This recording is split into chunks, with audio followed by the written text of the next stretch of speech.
O günlerin üzerinden yaklaşık 3 yıllık bir zaman geçti. O günleri hatırladığımızda Türkiye gerçekten çok büyük bir badire atlattı. Topyekün Türkiye'deki yaşayan neredeyse her kesimden insan o kötü darbe teşebbüsünü durdurmak için canını ortaya koydu ve çok şükür ki başarılı olmadı bu darbe teşebbüsü. Ben bir kez daha bu vesileyle hem geçmişte yapılan darbeleri hem de 15 Temmuz darbe teşebbüsüne kalkışanları buradan bir kez daha lanetliyorum. Türkiye darbeleri hak etmeyen bir ülke, darbe teşebbüslerini hak etmeyen bir ülke. Türkiye bu anlamda o büyük badireyi çok şükür ki atlattı ve akabinde bunu o tarihte Temmuz ayında ve sonrasında topyekün bir şekilde bir araya gelerek o birlikteliği de gösterdi. Yalnız üzerinden işte 3 yıl geçti. Yavaş yavaş gevşediğimizi hissediyorum. O duyguların gevşediğini hissediyorum. Bir daha darbelerin yaşanmaması adına biz o birlikteliği, o tepkiyi daha güçlü bir şekilde bu yıl vermeliyiz diye düşünüyorum.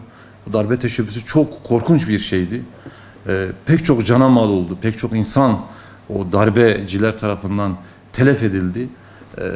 O günleri unutmamak lazım. Aslında atılması gereken çok adım vardı. Bir kısmı atıldı ama hala bizim beklentilerimiz var. Özellikle hukukun üstünlüğünü tesis etmek, yargının tarafsız ve bağımsızlığını ortaya çıkarmak, kılmak. Bu konuda adımlar atılması yönünde ciddi beklentilerimiz vardı. Ne yazık ki bu konuda bizim beklediğimiz şekliyle adımlar atılmadı. Darbe teşebbüsü sonrasında darbe teşebbüsünde bulunan Cennah'ın o FETÖ yapısı, FETÖ terör örgütü olduğu anlaşıldı, ortaya çıktı. FETÖ terör örgütünün ta 80'lerden başlayarak devletin içerisinde, devletin kademelerinde, yargıda, emniyette, sağlıkta, istihbaratta gizli gizli, kendini gizleyerek ve çok tehlikeli bir şekilde konuşlandığını fark ettik. Yıllarca süren bir yapılanma ve bu yapının başı da ABD'ye gitmiş. Orada Pensilvanya isimli bir eyalette oradan talimat veriyor. Talimatı da kimlerden aldığı sonradan ortaya çıktı. Aslında bağımsız bir şekilde hareket etmediği, ABD endeksli, ABD'nin talimatlarıyla hareket ettiği ortaya çıktı. Ve bu yapıdaki insanların alt tabaka olarak nitelendirdiğimiz kişiler bunun bir eğitim cemaati olduğunu düşünerek hareket ediyordu ama orta ve üst tabakanın ise tamamen devleti ele geçirmek adına emniyette, yargıda, askeriyede ve istihbaratta özellikle kendini gizleyerek konuşlandığını fark ettik. Tabii ki devlet bunlara karşı bir mücadeleye girişti. Bunların bitirilmesi noktasında, ortadan kaldırılması noktasında ve bunu hukuk çerçevesinde yapmaya başladı. Tabii ki o dönem bizzat Cumhurbaşkanı'nın dile getirdiği şekliyle ibadet tabakası, ticaret tabakası ve ihanet tabakası olarak nitelendirip 3'e ayırdı. Alt tabaka ibadet, orta tabaka ticaret ve daha tehlikeli tabaka ve en son tabaka ihanet tabakası, en tehlikeli tabaka. En üst tabakanın yurt dışına çıktığını öğrendik.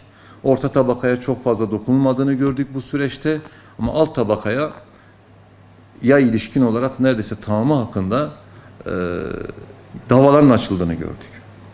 Şimdi evet FETÖ'yle mutlaka mücadele edilmeli.